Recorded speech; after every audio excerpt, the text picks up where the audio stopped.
Biryani, kuzhimanthi, chicken biryani. എനിക്ക് ഒത്തിരി ഇഷ്ടപ്പെട്ടു. എന്നെ കുറിച്ച് പറയണേ? ബിരിയാണിയെ കുറിച്ച്. എനിക്ക് ഇഷ്ടപ്പെട്ടു. പിന്നെ അവിടെ ഞാൻ 2 വർഷം കഴിച്ചു. പപ്പടം എനിക്കറിയില്ല, ആ ചീറ്റിങ്. പപ്പടം കൊടുക്കാത്ത ചീറ്റിങ് ഇവിടെ നടത്തിയിരുന്നു. ഇപ്പൊ കിട്ടി. എനിക്ക് ഇത്ര തൈരും വേണം. ഇത് 2ാമത് പ്രാവശ്യമാണ് ഞാൻ കഴിക്കുന്നത്.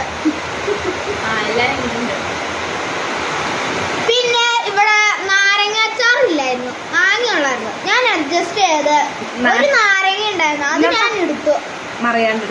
ഇപ്പൊ നമ്മുടെ തൈരും വന്നു. അല്ല, ഇത് സടലാസ് വന്നു. സടലാസ് അല്ല, സർലാസ്. സോറി, ഇച്ചിരി മിസ്റ്റേക്ക് വരുന്നുണ്ട്. അത് സാരമില്ല, അതന്നെ, അത് വലിയ കാര്യമൊന്നുമില്ല. അഡ്ജസ്റ്റ് ചെയ്യാം.